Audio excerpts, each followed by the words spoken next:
Nice to see you again. Nice to see you again. See you again. Thank you Thank for you. having me today. Pleasure. Oops. Go back up again. You should be set for it. Yeah, there you go. There, I'll start. I appreciate to have the opportunity to speak to you guys today. I've been here for a little bit over a year, Yeah. almost a year and 6 weeks. And so we've made a lot of progress over that time period. And there's been a lot of changes that you probably have never seen. So first of all, let's start off with 2015. This is our new service area. Effective beginning of March, or beginning of this month, we added a third fare zone, which we call Fare Zone 3. I'll get into that a little bit more. But the gist of it is that we provide coverage to the entire county, and also some parts of Lorain County if you live in the city of Vermilion.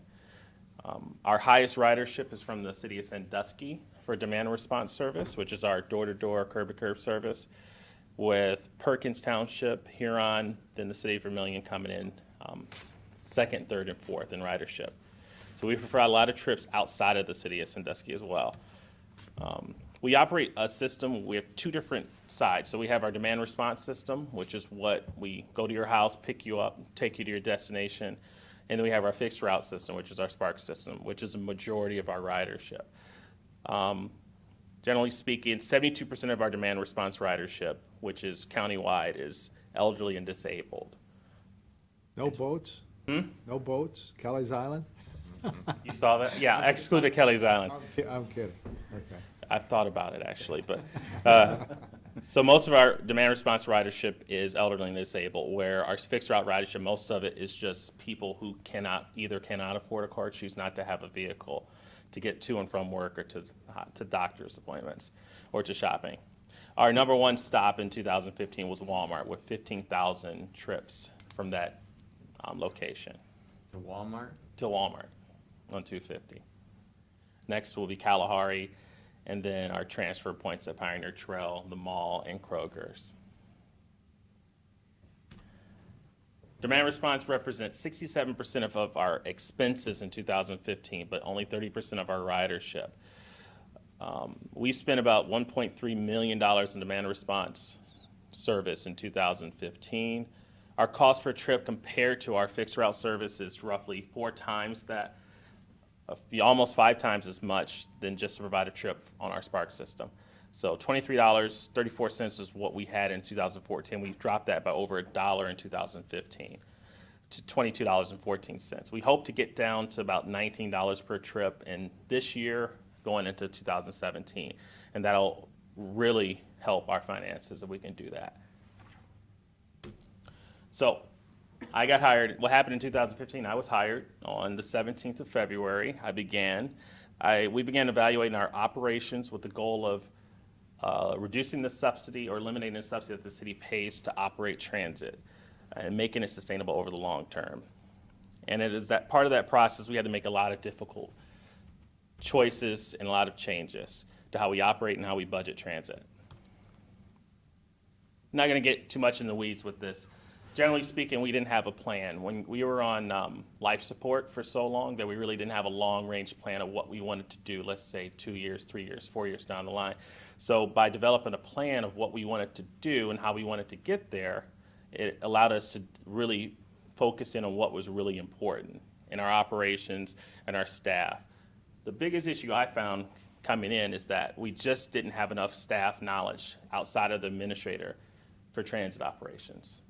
So we have all city departments work to support transit, but a lot of them just didn't know how it would work. So we missed a lot of opportunities to improve transit to make it more cost effective because of that. The biggest change we had to do, which we were forced to do through auditing by the state, was we had to completely change how we budget and how we apply for our grants in 2015. This resulted in an additional $165,000 in required local match, or increased our local match funding requirement by 25%. And we learned this in November of last year. So at that point, it was almost impossible to go and make changes to what we had already spent to minimize the impact of that. And so thus, we were not able to break even in 2015. I think no one really thinks about is that we operate in the state of Ohio, and the state of Ohio spends less on transit than all of our states around us. We spend 63 cents per capita on transit. Michigan spends $24.33 per capita on transit. If we had as much funding as Michigan did provides to their transit systems, we could increase our service by 25% easily. No shortfall, better service, and more jobs. And transit funding has been cut 85% over the last 14 years. I'm going to interrupt you just one Yes. second. Have you spoken with the state representatives and the state senators that represent this area in reference to that? I'm setting up meetings for the middle of next month in Columbus to do that. But really, it's really important that we all are aware of this, and that when we see the state senators, we talk about the issue of transit funding and just funding in general for cities and government. Because oh, you're fine. Yeah, but we're going to have meetings with them, and Eric and Commissioner's going to have meetings with them too.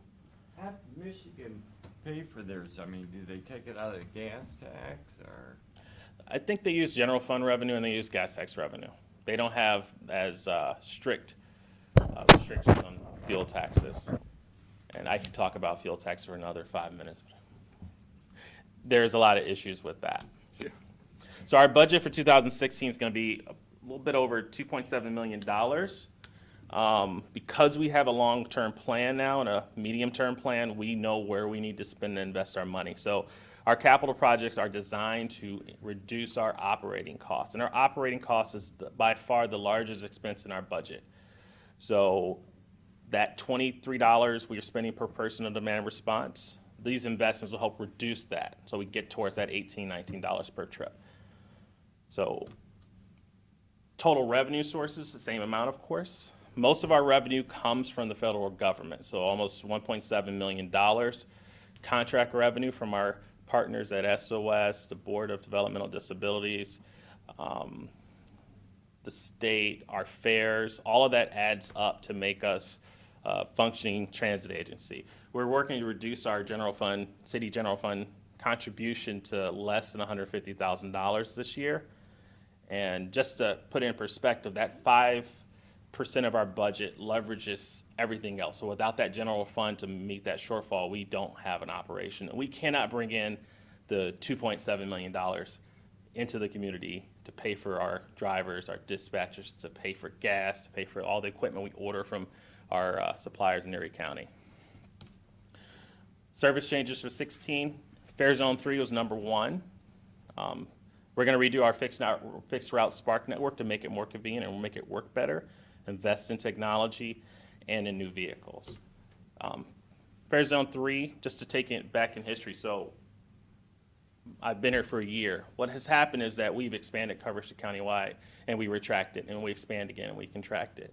But every time we did that, we never actually took into account the additional expense of providing countywide service. So in 2016, we added Fare Zone 3 to cover most of the county, which is where most of our demand response service is now, excluding Vermilion because they do provide us direct funding support for operations there. That went into effect on March 1st. It increased the fare from $3 to $4 per trip. So you pick somebody up in Sandusky, transport them to Vermilion and back for $4? Because of Vermilion gives us money for that, I subsidize. They're basically subsidizing that trip, so it's only $3. Do you still run a bus? I used to run a bus out to Ehobie, and then Huron Transit would come and pick them up and take them to Huron County. Do they still do that? No, we do not. That's part of our long-term plan is how can we facilitate more more connectivity between our other regions, other parts of the region, which Huron County and areas to the south are very critical to. I mean, they want to come into Sandusky. We have 4 transit systems operating that come into Sandusky every day. Huron, Octa, and Ottawa County, Sandusky County Transit, they all come into Sandusky every day to use our services, whether it be our medical center or our shopping, or even to get people to work. We're going to redo our fixed route network. the greatest thing to understand about this is that we have 3 routes. We're going to go to 4. These routes will be bidirectional, so you have more direct, you can go more directly to your destination. So if you were in downtown Sandusky today, it takes you 40 minutes to get to Walmart because we're going to take you all the way to the west end of the city and then take you back around to 250 corridor to get to Walmart. When this is done, if you're in downtown Sandusky, you'll be able to get to Walmart in about 15 to 18 minutes. And then the way back home to get back downtown will be at the same time. That's kind of like what we're doing it to make it a lot more useful, a lot more convenient, and a lot more attractive to people that are more time conscious or don't really have the time to wait on the bus or to travel long periods of time on a bus. This is just a before and after. You really can't see the difference. When we do future presentations, it'll be more demonstrative of what we're doing. This is critical for demand response. We're purchasing 8 vehicles this year for demand response service. They're going to be smaller, able to navigate those long driveways in rural areas that we sometimes have trouble getting our large buses up. Fuel costs will be reduced by 50%, investing in capital purchases to reduce our operating purchases, which helps us be more sustainable as time goes on. And they're just going to be a better fit for what we're actually doing than our larger 9 miles per gallon vehicles that we operate today. We're investing in technology. Within the next 6 weeks, we should have tablets on all of our vehicles to enable real-time vehicle location. This is important because sometimes we have issues where maybe a vehicle breaks down. We get a customer that wants a trip that day and needs it, and we may have space for it. Right now, we're not able to really do that, to move people from vehicle to vehicle because a vehicle has issue or a customer has issues is really, really difficult and time consuming. This will make it a lot easier. It'll improve our efficiency and help us get towards that goal of $19, $18 per trip. And also, we will always know where our drivers are. So if you call and ask me where my bus is, we can tell you without having to call the driver and figure that out, because drivers don't always tell you where they're really at. So for 17, this is still medium term for us. More technology investments. We're going to get new vehicles and hopefully be able to make some other changes depending on funding. We're going to order 4 new low-floor vehicles for fixed route service. These vehicles will potentially replace our larger vehicles, our 40-foot buses. They'll be a lot more cost-effective to operate. For our elderly and disabled population, they're much easier to board. There are no steps on there. They'll be able to take more wheelchairs and do it more conveniently. They are more expensive. They're about $90,000 each per vehicle, but we feel that it's a sound investment in reducing our costs over the long term. How many miles do you put on these vehicles? Roughly 30,000 a year. 30,000? 30,000 a year. We have a fleet of 29. Our 40-foot buses are going to require about $36,000 of maintenance because they're just so old, and that does not include fuel costs. That's the ones they bought from Tarda? No, those we retired.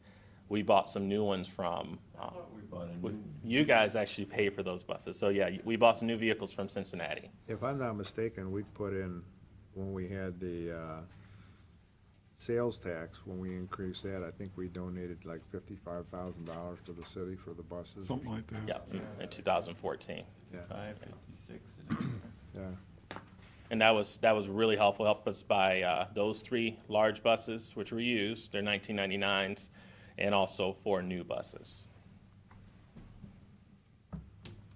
We're going to receive a grant from ODOT because they won a Tiger grant for $6.8 million. We're expecting to get about $186,000 of that. We're going to use that to completely upgrade and replace our existing dispatching software. This hopefully will allow us to add, you can use your smartphone, find out where your bus is. You can place reservations via the internet as opposed to call in and make a reservation. It allows us to do a lot more things that we cannot do right now. And over the long term, of course, it's going to reduce our cost, our yearly costs and operating costs, because we're making that investment today. Hopefully that is done in 17. If not, it'll definitely be early 18. And then other changes. What we're looking at long term is how do we get people off of demand response and get them onto a more cost-effective fixed route service where there are bus stops and people are more comfortable getting to them, and they take them to the destinations they need to go to. The idea of a flex route to connect Vermillion to Sandusky would greatly reduce our expense to providing service to the eastern side of the county.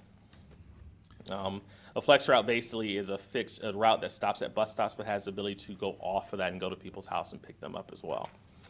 And funding allowable, I'd love to have connection to Lorain County, Cleveland, and Toledo transit networks, so you have better access to Sandusky and Erie County from those areas, and people in Erie County have access to Cleveland and Toledo, whether it be for medical, work, or leisure. This is something I'm thinking of long-term about how can we make it better, how can we make it more useful for people of Erie County. All right, that's the end of my presentation. Of course, this is 63 cents in the picture. That's about as much as the state spends on transit. So. The shelters that you guys were gonna put up at one time, I think, have you put all those shelters up?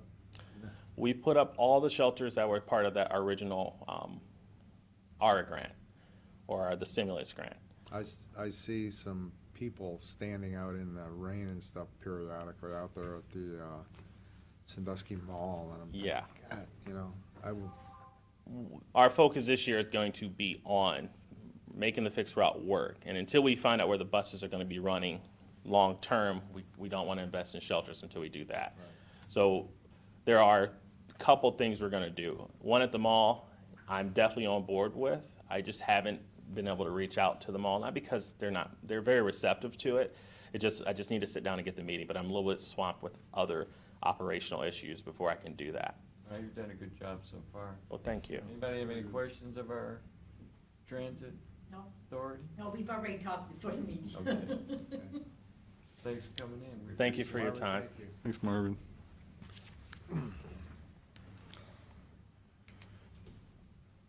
Bid opening.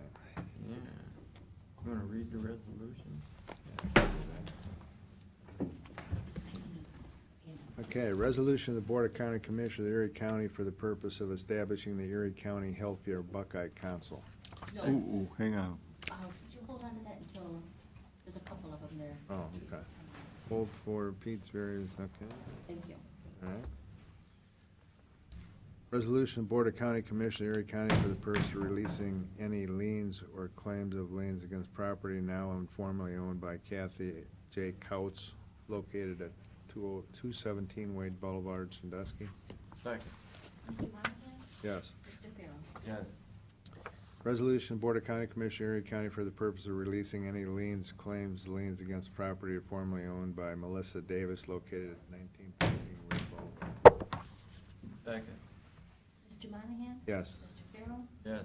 Resolution of the Board of County Commissioners of Erie County for the purpose of releasing any liens or claims of liens against property now or formerly owned by Dean Robert Holman, located at 1910 Wade Boulevard. That's what I was gonna check. Second. Mr. Monahan? Yes. Mr. Farrell? Yes. Resolution of Board of County Commissioners for the purpose of declaring certain items surplus and ordering to be discarded or salvaged. Second. Mr. Monahan? Yes. Mr. Farrell? Yes. Resolution of County Commissioners for releasing any liens or claims of liens against property formerly owned by Paul Fox and Colette Fox, located at 1916 Wade Boulevard. Second. Mr. Monahan? Yes. Mr. Farrell? Yes. That's what I thought. Resolution Board of County Commissioners, Erie County, for the purpose of entering into an agreement with D. LaGrange Ladden Financial Services. Second. Mr. Monahan? Yes. Mr. Farrell? Yes. Resolution Board of County Commissioners for the purpose of releasing any liens or claims liens against property now or formerly owned by Billy Pounders and Edith Pounders, located at 2004 Wade Boulevard. Second. Mr. Monahan? Yes. Mr. Farrell? Yes. Resolution of the Board of Erie County Commissioners for the purpose of declaring certain Erie County equipment surplus and ordering same to be sold by internet auction. Second. Mr. Monahan? Yes. Mr. Farrell? Yes.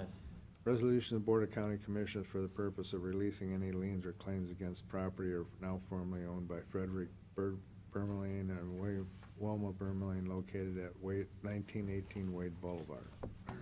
Second. Mr. Monahan? Yes. Mr. Farrell? Yes. Resolution of the Board of County Commissioners for the purpose of entering into an agreement with Sandy Consulting Services. Second. Mr. Monahan? Yes. Mr. Farrell? Yes. Resolution of Board of County Commissioners of Erie County for the purpose of releasing any liens or claims of liens against property now or formerly owned by Rita Morton located at 5007 Hayes Avenue. Second. Mr. Monahan? Yes. Mr. Farrell? Yes. Resolution of Board of County Commissioners of Erie County authorizing the county auditor to make interfund transfers. Second. Mr. Monahan? Yes. Mr. Farrell? Yes. Resolution of Board of County Commissioners for the purpose of releasing any liens or claims of liens against property now or formerly owned by Elisa L. and Jonathan Wollenslagel located at 2008 Wade Boulevard. Second. Mr. Monahan? Yes. Mr. Farrell? Yes. Resolution of Board of County Commissioners of Erie County for the purpose of entering into an agreement number 5, to an agreement of suitable with the Ohio Department of Youth Services with respect to the Northern Ohio Juvenile Community Corrections Facility. Second. Mr. Monahan? Yes. Mr. Farrell? Yes. Resolution Board of County Commissioners for the purpose of releasing any liens or claim liens against property now or formerly owned by Dennis and Patricia Thomas located at 212 Wade Boulevard. Second. Mr. Monahan? Yes. Mr. Farrell? Yes. Resolution Board of County Commissioners, Ohio, executing payment of then and now certificate. Second. Mr. Monahan? Yes. Mr. Farrell? Yes. Resolution of Board of County Commissioners of Erie County for an installment schedule of payments for sanitary sewer tap fees servicing the property located at 5407 Columbus Avenue. Second. Mr. Monahan? Yes. Mr. Farrell? Yes. Okay. No bids? No bid. No bids. Okay, Teresa.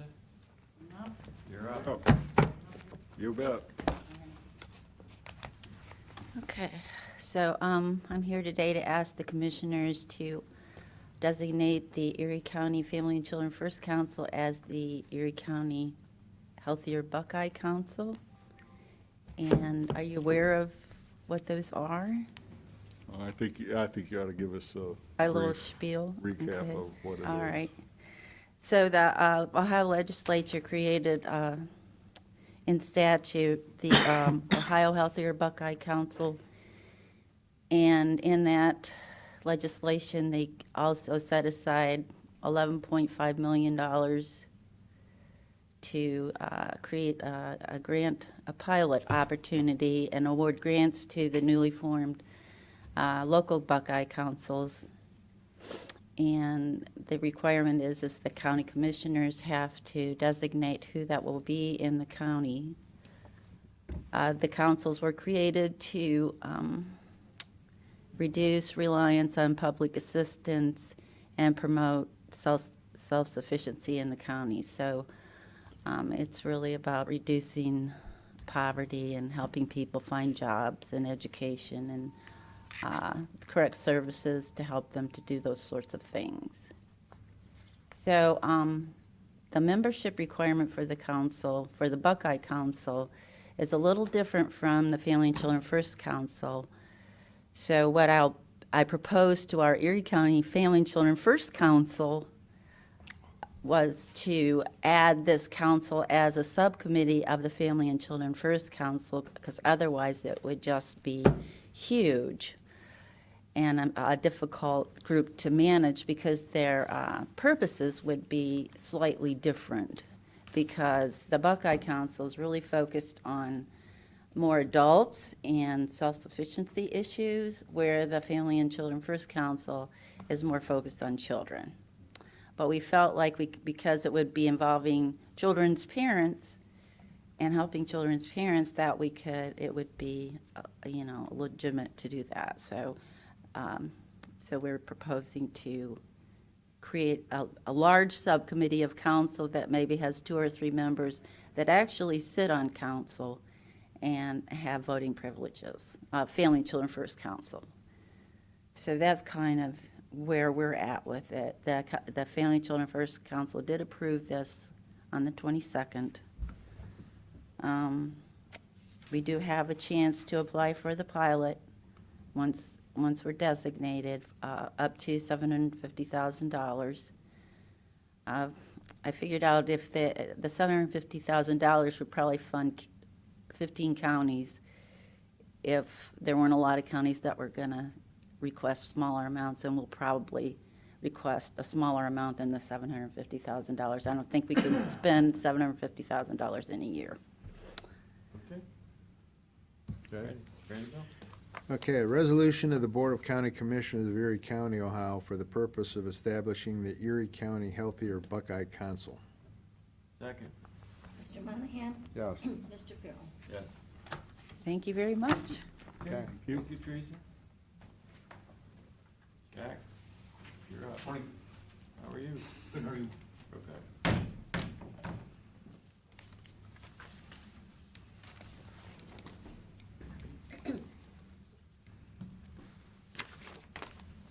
I'm here for the DOES bi-monthly report. List of projects, Bayview Sewer Project, it's going very well. Underground Utilities, which is our contractor for Contract A, has the deepest part of the sewer project already installed on Grand Pass. They have 3 crews working right now. They're installing sewers on the side streets, and then the crew that did the deep sewer on Grand Pass is continuing on Sunset Plaza Drive from the park area to the police station. So that kind of curves around and goes over. So that's another deep portion of the sewer that other sewers tie into. So they're continuing that direction. I would say about 20% of the gravity sanitary sewers have been installed so far, and it's going very well. They're installing service laterals to the property lines as they go. We've had about 5 property owners purchase at a little over $1,800 each service laterals to vacant lots for future homes to be built. So that's working out pretty well. We have them go see the zoning guy before they purchase it to make sure it's a buildable lot. Yeah. Some people came and wanted to buy 3 services, and the Pogemeyer inspector was smart enough to tell them, well, it's not big enough to build 3 homes on. Right. And so they called us, and then we sent them to the zoning guy for the village, and turned out right. They had enough property for 1 house to be built. It takes 2 lots there to build a home now. Those lots are so small. So that's working out pretty good. Spear Brothers, I talked to them just yesterday again. They're probably not going to come on site to start building the force main to Sandusky until the 3rd or 4th week in April. That's when their crews their directional drilling machine, and they need the big one, they said, when that one's going to be available, and crews are going to be available to come and start working. They think they're going to do 1,000 foot a day. So they think there's going to be no problem getting it done. There's no rock out there? We didn't find any rock in the soil borings, Tom, except where the pump stations are, where it's really deep. But where the force main is, no rock, no. I was Famous out, last words. You know, and I haven't been out there, so. Once you start digging, you don't know what you're gonna find, but, Well, I you know, was you do a out- soil boring every couple thousand feet. Yeah. So in between those 2 soil borings, who knows? But, I was out there the other day. I had a meeting at the restaurant in the morning, and I thought, well, I'll just take a run Ray's. around. Yes. yes, And it looked like a big portion, or a bigger portion of whatever was going on was back there by the ballpark. Now, what, yeah. They hit that's where a pump station, the deepest pump station goes, is right there by the ballpark. that's what I was thinking. That's probably a pump station that they were. And they got in working the rock, so they hammered the rock out and all that, and the pump station wet well, the deep wet well set and everything, but they ran into a bunch of water, and they've had 3 large pumps pumping water there ever since to pump that water down. We think we're pumping Sandusky Bay down, to be quite. They are. You know, we think the water is getting in through the Rest of the- tunnels and groundwater Yeah. and stuff, the karst stuff, Yeah. and getting to, because we got into that rock, we think that's what's happening there. Or a spring. Could be a spring. There are lots of springs in that There area. is an island there, or Yeah, peninsula, remember whatever. that Yeah. Cold Creek Springs? Well, actually, White's Could be. Land, there's a whole bunch of them around White's Landing. Right? And then the Good, bay, clean, one by clear Mills, water. there's one by Mills Creek. I mean, Yeah. there's a lot of them in the bay. Yeah. The village has asked about capping that well and using it for irrigation for their park and stuff. Yeah, Yeah. have at it. I don't know any rules against that, so. That'd be a good Are idea. we gonna have issues with that? I don't think so. I don't think so. We had them, what do you call it? Pour extra concrete around the base of it and stuff to hold it down. Mm-hmm. And that gives a lip that sticks out, and then you put dirt on top of it and stuff, so there's more weight, Okay. so it wouldn't be buoyant. Yeah. What we can do, Pete, if we have to, is install pressure valves in the bottom that'll pop open. If Uh-huh. it's, instead of floating, it'll pop open. It'll let groundwater in when that happens, but Yeah. at least it doesn't damage the pump station when that happens. We'll see. Okay. I don't think so. All right. I did have that problem in Castalia though, Pete. in the Right. 80s, I guess it was. Yes. I wasn't here then, but Yeah. before my time. but Yeah, we were trying to dig a pump station out there by necessarily around the Blue Hole. The trout club there. Yeah, and they kept digging and nothing but water kept coming up. They had to abandon the site and find a new site, you know. I'm hoping, I hope we don't have to run into that again. Right. I'm getting a lot of nice comments, though, from the Bayview homeowners and stuff. Contractors really being good underground. I was just telling down in HR, where people don't have nice stone in their driveway and stuff, they ask them, can we store stone in your driveway? While we install the sewer pass, and then they, when they're done, they have nice stone in their driveway afterwards and stuff. I mean, they're just really working well with the homeowners It's and always stuff. had good luck with underground. Yeah, yeah. A little dusty out there now when it's dry. Yesterday it was dry out there and I told them get out there and water. So, of course, then when we water, then it's muddy. Yeah. And people complain about that, but the dust doesn't pass the EPA regs. There's nothing against mud in EPA regs, so. No more issues with water lines? Boy, Pete, you just ruined it. No, not lately. Gas lines, now we broke a gas line this week. No. Again, it was mislocated by 30 feet. Ooh. Gas company has terrible records there, just Who does the locating of those? Columbia Gas. Columbia Gas. So they actually mislocated it for you. Their records were wrong, but yes. Okay. So who pays for that if they gave you a spot? They're to right dig? there with them. Pardon? They're having a crew right there with underground utilities at the village for the, almost nonstop, they're there with them, so. You got to cross a gas service to every house and stuff, so they got a guy just assigned out there, so. Baywinds Drive sanitary sewer project, the sewer's all in the ground, it's in service. The water line's been abandoned and the water services have been relocated. There's a new sanitary service to the motel now, so they're no longer going through Applebee's sanitary sewer service out to 250. So that's all live and in service. The contractor still has to come back and do pavement repair in the parking lots of the motel, a little bit in Maui Sands, a little bit of repair. There's a settlement area that we have a problem with it. They're gonna have to dig it out and repack in stone. Where's that at coming out? The settling area? Yeah. It's right back by the motel. It's right where the sanitary source, it's where a water service was repaired as part of the project to the motel. But it's right near their entrance, the motel's entrance in their parking lot. Yeah, we got another letter from one of the property owners back there. Yeah. Couldn't you? So the project's pretty much done except for asphalt. We gave them till April 22nd to complete the asphalt work, thinking that the asphalt plants will open up next week, we hope.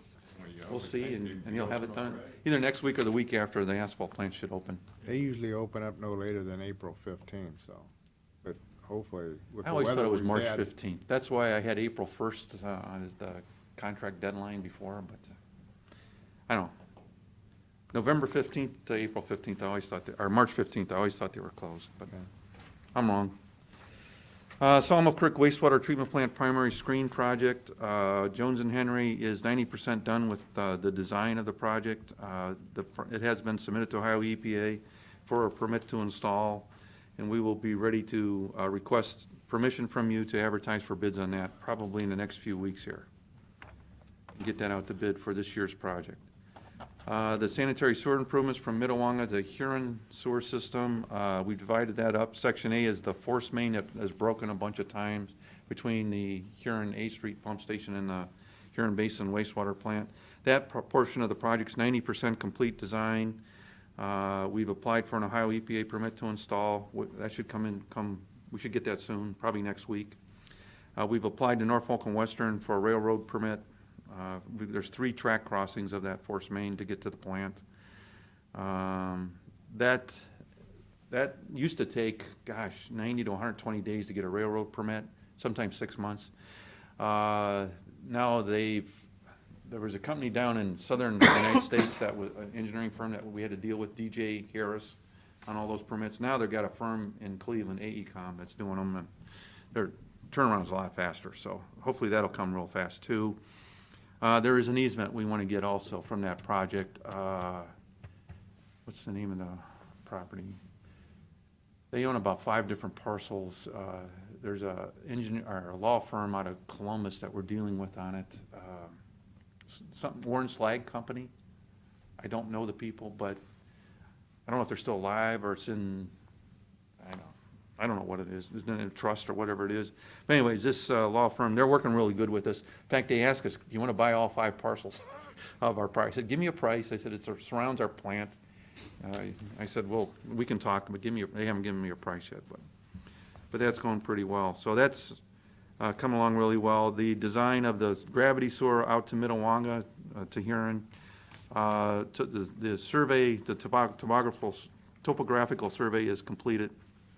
And they're starting to get all that on the drawings, and soon we'll start working on the layout of that sewer. Again, we're going to try to have it outside of US Route 6 right away in private property and easements, so we don't have to move that again someday. ODOT doesn't make us move it or something.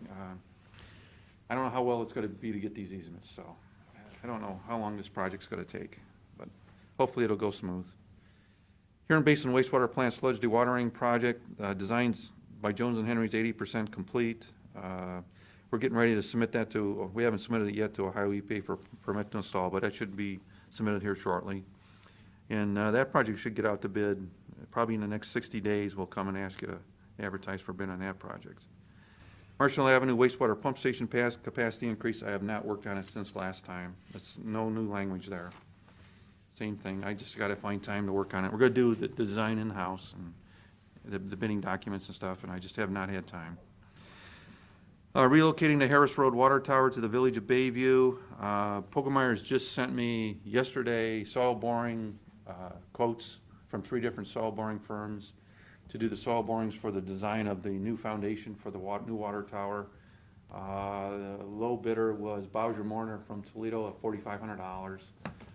Doing 3 soil borings down all the way to rock, and then we're going to core in the 10 foot of rock and get compressive strength and all of that for designing the foundation. Where's that gonna go again? You're gonna put Police that station, parking lot, police station, fire department parking lot, right on Sunset Plaza Drive. And corner of Martins Point and Sunset Plaza Drive. You'll see it nicely off of Route 6. Every time I meet with the village, they ask, can we put our name on the water tower, the village of, Bayview on the water tower? I said, that'll be a first. I said, be up to the county commissioners. They sent a nice letter requesting it. But so someday we may get a letter from them, who knows?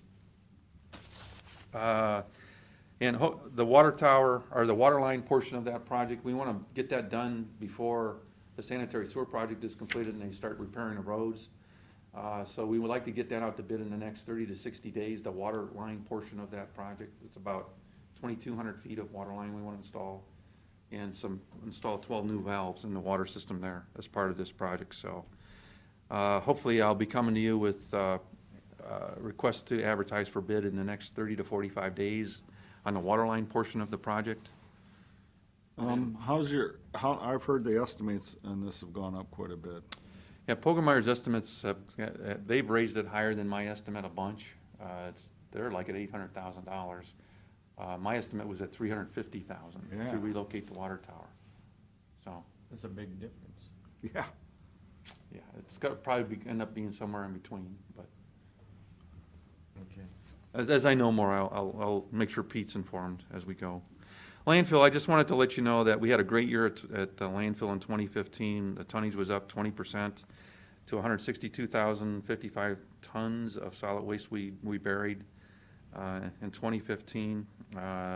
Compaction was also up, 0.86 tons per cubic yard. Is that because of our new equipment?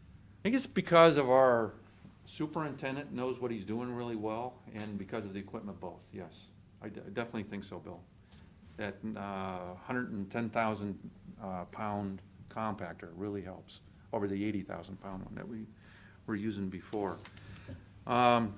Even though we brought in a lot more tonnage, 20% more tonnage of landfill waste, our landfill life went up 3 years because of the compaction. Yeah, that's good. Just want to point that out. It's not going to always be that way. It depends on the type of waste we get and that you compact and all that and stuff. And we had a bad year of compaction in 2014. It wasn't very good at all. And that's because we repaired a bunch of sidewalls, slope walls on the cell and stuff, and didn't get very good compaction on those sidewalls and stuff. But nonetheless, that 31 years at 162,000 tons was 3 years less last year's annual report over this year's annual report. When So- were we were at 78,000 tons at one point in time. Was that like In the 90s. 2010, 11, somewhere in that area? And where? 78,000 tons at the landfill? Yeah, it was around, I don't know what year it was, Bill. I'd have to check. I'm gonna tell you something wrong. But we've really Guess that. moved up from that. Well, I think. Oh, yeah. That was before we started getting the Huron County. Yeah, then we got the Huron County waste, then we did the lower rate for construction and demolition, and then we did a lower rate for contaminated soil. We did a bunch of little changes. Most of them were suggested by landfill employees. So I give them credit for having those ideas. You know, you'll find out you get better results or better ideas from the people who are working for you because they do that every day. Yes, I mean, we found that in the plants that we had when I was in business. You know, these guys come up with ideas that you would have never thought about. right. Speaking of the landfill, we were talking about the lime dust from Huron, Ohio, the Mississippi lime, Yes. and we were waiting for some information from the EPA. Where do we stand with that? Good question. EPA has been calling me lately about it. They're going to send us a letter, basically saying that our request to use it for intermittent daily coverage and intermittent cover and for daily cover is going to be put on hold for now until we figure out, Erie County figures out what we want to do. I told them about the solidification process that we would like to do and use Huron lime waste for that, in that solidification process. They asked us to resubmit a new letter about that. So that's from the Columbus office and the Bowling Green office. Together, they called me in a conference call. We had that discussion just Monday. When you say solidification, by that, what do you mean? Bringing in restaurant grease and other liquid industrial wastes that are non-hazardous, that doesn't pass the paint filter test, and we would take it, solidify it, mix it with a bulking agent to get it dry enough to pass the paint filter test, and then we could landfill it. There'll be an additional charge when we do that. And right now, that stuff is being hauled to Cleveland Southerly plant from Erie County, wastewater plant. So that hauling time and hauling expense that's going on, restaurant grease, it's all going there to Cleveland Southerly plant. And they need a local place to take that stuff to. It was Brian Gill's idea, so he's been talking to consultants about it and so on. He did that at Republic Landfill that he used to run. He had a solidification process. About $1 million of new revenue a year that'll bring in. It'll be a moneymaker. It'll keep our rates down. It'll also increase our tonnage at the landfill. Our annual revenues will increase right with it quite a bit, actually. So it's something we're pursuing. Don't really want to do it until we know if we're going to buy property next to the landfill and so on. I don't want to say too much about it since we're not in closed session, but we kind of want to know where to locate this, and we want to know what property we're going to own before we locate it, so. Good. It all ties in together. So that's been put on hold, the Huron lime waste, until we figure out what we want to do. If that's okay, Sounds like it needs a little more thought. some fine tuning. Well, one time they wanted to give that to us for free, but. I mean, Never heard wanted us that. to I've take never it heard that, but okay. Yeah, what was that? They wanted us to take it for free. Well, they wanted us to, yeah, take it for free. Yes, that's right. And, you know, the NASA dirt that we take in, which we use when Charge when it comes $30 a in, we ton. use that for cover. And they're paying us, what, $30? $30 a ton. $30 a ton. Right. So, you know, right from the get-go, I'm wondering, why would we take that for free if we're charging NASA $30? I mean, I just There's still- figured out it was like a couple $1 million you'd have to give back to NASA. With the solidification process, there still will be a charge that we will charge them for their waste Okay. disposal, so. I did want to say, Berlin Heights curbside recycling is going forward. Lisa had Oh, good. a meeting last night with homeowners about how to go about doing it, and how to sign up and all of that. That went pretty well, she said. And I think they're going to start that. April 1st, next week, they're gonna drop off recycle containers and trash containers to all the homeowners. Good. Even if they haven't signed up, they're gonna drop them off, is what we're told, and then Hope they're they gonna, get- They get 'em. Yeah. hoping they'll take them and use them, and if they don't, then they'll come back and pick them up, is what Republic's going to do, but. Well, they're keep us informed on this lime Okay. plan. I mean, I'm all, if it works out, and it works out for the best of, you know, the county, I'm all for it. But, you know, we can't be giving something away for free Yes, if we're charging somebody else for basically the same yes. thing. With the solidification process, we're not gonna be able to take all of their lime either. They're still gonna have to find another place to dispose of that waste. We cannot take all, it's just So too you much. couldn't take 500,000 tons No, and store it in the property. no, we would take, according to Brian, 40 to 50,000 tons a year from them.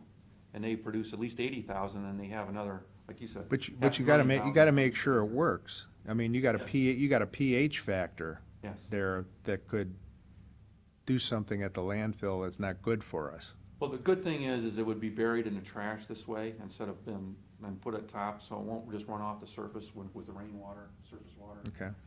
or set ponds. Well, I'll let you guys work that stuff out, and you can come back to the commission once you guys get something set and All right, see where we're at. sounds good. I'm sure the people in Huron would love to see some of that stuff go away. I told them we were working on the solidification process, and we'd let them know how that's gonna go, All right. so, thank you. Thank you, Jack. Any questions of Jack before he walks off? Okay. Thank you. Mr. Daniels, you're up. Okay, remember we talked about the office building generator project? I know, Tom, you'd asked about a different location and putting it in the driveway. Again, Gary, you talked with the contractor, felt that probably the best alternative spot would be up in the top of the parking garage. To move it to that site, as opposed to the driveway, is about $10,500 additional. You got some vandalism, I think you'd have to worry about the vandalism up there as opposed to down below, because you got kids up there all the time, Yeah. That's true. I didn't think about that. all the time. Gary says that, as far as the driveway goes, he says that should not be an issue. They'll still have enough room to get like 2 vans or a pickup truck and a van in there. He says, so that's really not Right, an yeah, issue. but the thing of it is, what you guys don't see is like Bike Week and all that other stuff. There's a really a lot of use of that drive, you know, that little drive right by the bank parking when they have the car shows down there, but Yeah. it is what it is. We chose that site for our backup, and it's gotta go there, it's gotta And go we'd put a there. fence around the, obviously. Oh, it will, yeah, it'll have bollards and it'll have a fence, you know, those concrete posts and, If it's a Genovac, I mean, those things are pricey. If it's, you know, one of the big Genovacs, you see that big thing that sits out in Menards parking lot, that's Yeah. what that is. yeah, well, it's not gonna be anything like that. Well, if it's only gotta take up a couple spaces, and Yeah. Gary is okay with Yeah, that, not even a whole space for a we vehicle. oughta move on that quickly then. Yeah. Okay. We need to get that, we need to get that So we're equipment leaving out it in the of driveway. Yeah, we're gonna leave it in the driveway. Firstman's office. Just so you know, I know, you know, when we did facilities budget, there was a whole list of projects, and there were quite a few that we did not get pricing on. Well, a few more have come in with pricing. But I wanna wait a little bit till we get a few more in, and we'll go over them with you. But I know we're more than likely, we're gonna add to that is, it was requested last year, and that's from over at the sheriff's office to redo the padded cell. Yeah. You know, that was on the list last year. We said, well, let's wait another year, so I think we need to add that back in. I was over there the other day. Whew, man, that padded cell is Yeah, not pad, it was it's bad not last padded year. anymore. Yeah, it was bad last year. Yeah, and still having trouble with that, with their gate, the secure gate back, you know, into, behind the jail, where Yeah. prisoners come into the Sally Port. He wants to get that replaced with a different type of system, and also to fence in this southwest corner. Having problems with people coming up to the cell windows and trying to communicate with people. Oh, yeah. So he wants to See fence where they- that off. You could see where they were pulling the stuff off of the window. Yeah, the tinning. Yeah. Yeah, so. Yeah. We had to fence that off. Yeah, so he wants to fence that in, of course, put a gate, so then, you know, cut the grass, do lawn care and that kind of stuff, I can still get Kinda in. like the same thing, we had the same thing out to the juvie center. Remember that? They were, wanted to help them escape and stuff.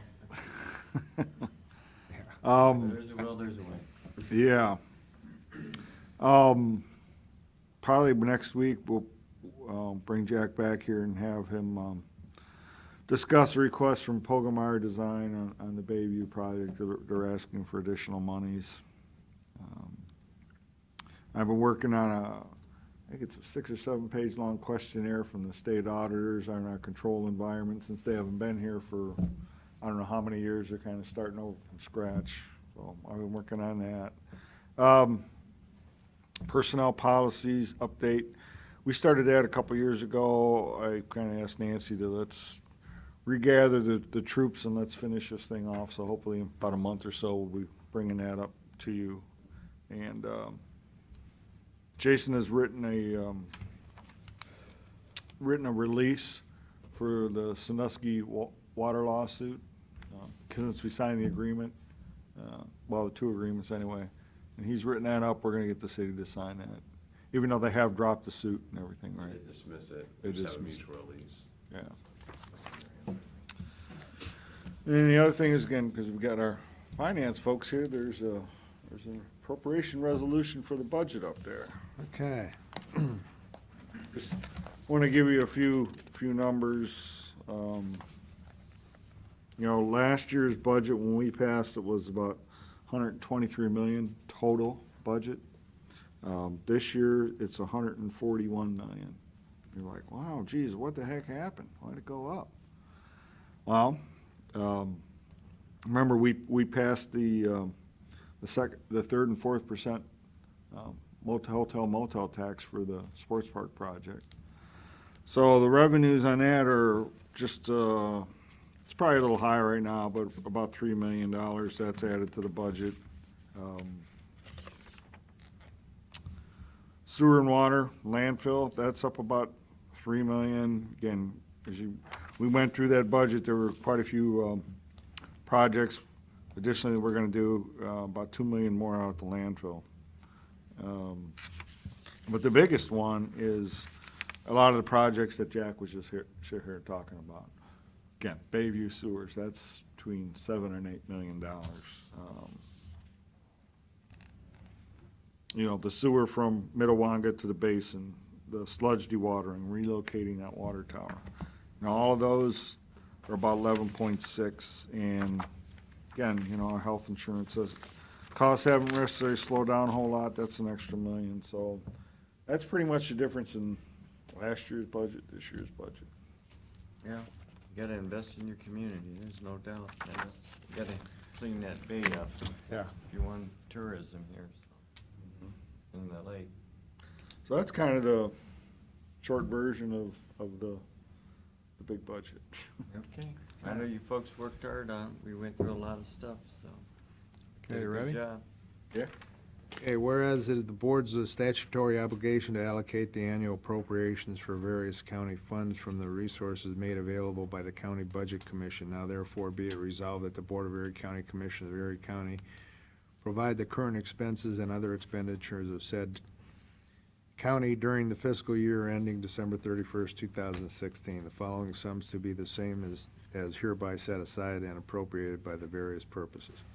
Second, Mr. Monahan? Yes. Mr. Farrell? yes. Take your gentlemen. that's it, Thank you, right? Finance Department, another good job. That's it, is that all your, That's it. okay. Do we have any questions in regards to agenda items? Yes, sir. It's not an agenda item, but it is an important question about construction on 250. See if we can help you. I You need know, to- we've I got. need a Your- name. If I'm your sorry, name and Rick address, Shield. it was Galloway Road, yeah. The construction now is gonna close, Bogart Bogart Road Road, between. both sides, yeah. That's correct, and they're talking 3 months, and then it's gonna close Hull Road.